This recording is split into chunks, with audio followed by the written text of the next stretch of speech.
பாக்கி இதில் 2 புள்ளியை நம்ம பேச வேண்டியதுக்கு. ஒன்று, கஷ்டத்தில் இருக்கப்படக்கூடிய விவசாயிகள் தொழிலாளர்களுக்கான எந்த விதமான அறிவிப்புகளும் இல்லாத ஒரு பட்ஜெட்டாக தாக்கல் செய்யப்பட்டிருக்குது அப்படின்ற ஒரு பார்வையை முன்வைக்கப்படுது. அதே புள்ளியில் பட்ஜெட்டுக்கான எங்களுக்கு நிதியை ஒதுக்குங்க, திட்டத்தை அறிவிங்க அப்படின்னு சொல்லி கேட்கப்படுற எம்பிக்கள் மிரட்டப்படுறாங்கன்னு ஒரு திமுக எம்பி சொல்கிறார். அப்படின்றப்போ அன்பேலன்ஸ் சொசைட்டியை கட்டுறதுக்கான திட்டத்தோடு பாஜக இருக்குதான்ற பார்வை தானே முன் வரும். இதில் நீங்கள் சொன்னதில் 2வது கருத்து தான் எனக்கு வியப்பாகவும் அதிர்ச்சியாகவும் இருக்குது. அப்படியெல்லாம் செய்வாங்களா? அரசியல் இல்லை, அதான் நீங்கள் சொல்லலை, நண்பர் டாக்டர் கலாநிதி சொல்லியிருக்காரு. அப்படியெல்லாம் செய்ய முடியுமா? அதாவது அரசியல் ரீதியாக முரண்பட்டவர்களை மிரட்டுகிறார்கள், வழிக்கு கொண்டு வருவதற்காக இடி ரெய்டு அப்படின்னு சொல்லலாம். அரசியல் ரீதியாக திட்டங்களை கொண்டு வருவதற்காக செய்வார்களா என்று புரியவில்லை, வியப்பாக இருக்குது. ஆனால் இந்த பட்ஜெட்டை பொறுத்தவரை, கமிங் டு இந்த பட்ஜெட்டு, ஒரு கிளாஸில் இருக்கிற பாதி தண்ணி மாதிரி உங்களுக்கு பார்த்த உடனே எல்லாருக்கும் பாதி டம்ளர் காலின்னு அவங்கெல்லாம் சொல்லுவாங்க. நான் பாதி டம்ளர் தண்ணி இருக்குது, அதை வச்சு குடிங்க, தாகத்தை எடுத்துக்கலாங்கிறது என்னோட பார்வை. ஆனால் அந்த தண்ணி பீகாருக்கு மட்டும் கொடுக்குறது தானே பிரச்சனை? இல்லை இல்லை. இப்போ ஒவ்வொன்றா சொல்கிறேன் நான். நேஷனல் லெவலில் ஜல்ஜீவன் திட்டம் நேஷனல் லெவல்லையா, பீகாருக்கு மட்டுமா, தில்லிக்கு மட்டுமா? தில்லியில் கூட எலெக்ஷன் நடக்குது சார். அப்போ தில்லிக்கு அள்ளி கொடுத்துட்டாங்களே? இல்லையே. அதே மாதிரி 120 புதிய விமான சேவை உருவாக்கப்படும், அது பீகாருக்கு மட்டுமா? பீகாரில் ஒரு பசுமை விமான நிலையம் வருது. தமிழ்நாட்டு கூட பரந்தூரா இல்லையாங்கிறது மத்திய அரசு முடிவு பண்ணாது, அது தமிழ்நாடு தான் முடிவு பண்ணோம்.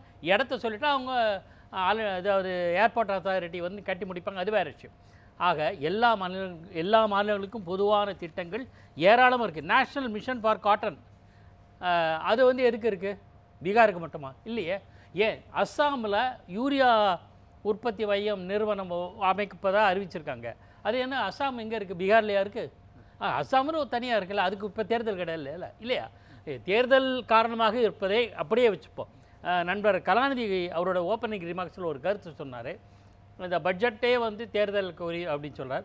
ஒரே ஒரு கருத்தை ஒரு பத்திரிகையாளராக நான் கண்ட அனுபவத்தில் இருக்கிற உண்மையான தகவலை சொல்கிறேன். கலைஞர் கருணாநிதி அவர்கள் பட்ஜெட் தயாரிப்புக்கான திட்டங்களை அவர் ஆட்சியில் நடத்தி தயாரித்தார். அதுக்குள்ளே தேர்தல் வந்து போச்சு. தேர்தல் வந்தோடனே அவர் பட்ஜெட்டில் அறிவிக்க இருந்த திட்டங்களை அப்படியே தேர்தல் அறிக்கையில் சேர்த்தார். இதை அவரே அறிவித்தார். பத்திரிகையாளர்கிட்ட தேர்தல் அறிக்கையை கொடுக்கும்போது, இதெல்லாம் தேர்தல் அறிக்கைகள் நாங்கள் வாக்குறுதின்னு சொல்லிவிட்டு, இதெல்லாம் நாங்கள் பட்ஜெட்டாக அறிவிக்கதாக இருந்தோம், தேர்தல் வந்துடுச்சு அப்படின்னார். ஆக தேர்தல் எலெக்ஷன் வந்ததுனால அந்த அறிக்கையை பட்ஜெட்டாக இல்லை, நான் சொன்னது கூட இப்படி இன்டர்பிரேட் இல்லை, எனக்கு புரியல. நான் என்ன சொல்ல வரேன்னா, தேர்தல் அதாவது தேர்தலில் தரப்படுகிற வாக்குறுதி அல்லது பட்ஜெட்டில் அறிவிக்கப்படுகிறது என்றாலே பொதுவாக எல்லாம் மக்களுக்கு என்ன செய்யணும், திட்டங்கள் என்ன செய்யணும் கேட்கக்கூடிய ஒரு நியாயமான கேள்வி இருக்கு இல்லையா? விவசாயிகள் ரொம்ப நாளாக கேட்கக்கூடிய கேள்வி, 3 வேளாண் சட்டங்களுக்கு எதிராக விவசாயிகள் போராட்டி உயிர் நீத்த பிறகும் கேட்க கேள்வி, குறைந்தபட்ச ஆதார விலையை நீங்கள் வந்து உறுதிப்படுத்துங்கன்றதான அந்த இதை இந்த கருத்து இந்த பட்ஜெட்லையும் நிராகரிக்கிறாங்கன்னா இவங்களுக்கு தெளிவான திட்டமிடல் இருக்குது. அது விவசாயிகளுக்கு எதிரான நிலைப்பாடுன்றதை சொல்லாமல் சொல்கிறாங்கல்ல. விவசாயிகளுக்கு எதிரான நிலைப்பாடல்ல, இன்னும் ஆதரவான நிலைப்பாடு அவங்க எடுக்கலை. எதிர்பார்ப்புகள் இன்னும் சில விஷயங்கள் பூர்த்தி செய்யப்படவில்லை. எனக்கும் அந்த ஆதங்கம் உண்டு. ஆனால் பல விஷயங்கள் எடுத்துக்கிட்டிங்களா, நான் என்ன சொல்கிறேன்னா, இது ஏதோ பீகாருக்கு மட்டும்தான், மற்ற மாநிலங்கள் உங்களுடைய கேள்விகளை பாருங்களேன். 1 மணி நேரம் உரையில் பீகாருக்கு 7 முக்கிய திட்டங்கள் அறிவித்த நிர்மலா சீதாராமன் தமிழ்நாடு என்ற வார்த்தையே இல்லை, இந்தியாங்கிற வார்த்தையை கூட சொல்லியா அந்த அம்மா? அப்போ இந்தியாவுக்கு அந்த அம்மா எதுவும் செய்யலையா? நிதி அமைச்சர் ஒன்றுமே செய்யலையா? பாஜக அரசு செய்யலையா? இந்த தமிழ்நாடு என்ற வார்த்தையை சொல்லணும்னு எதிர்பார்ப்பெல்லாம் ரொம்ப விளையாட்டா வேடிக்கையாகத்தான் தோடுகிறது. என்ன திட்டம் சொல்லியிருக்காங்க? நிறைய திட்டங்கள் இருக்கு இல்லையா தமிழ்நாட்டில். இப்போ மெட்ரோ விஷயத்தில் எடுத்துட்டா கூட மெட்ரோவுக்கான நிதியை பற்றி கூட நீங்கள் பேசி கொடுத்தாங்க. இவங்க தமிழக அரசு கேட்ட உடனே நிதி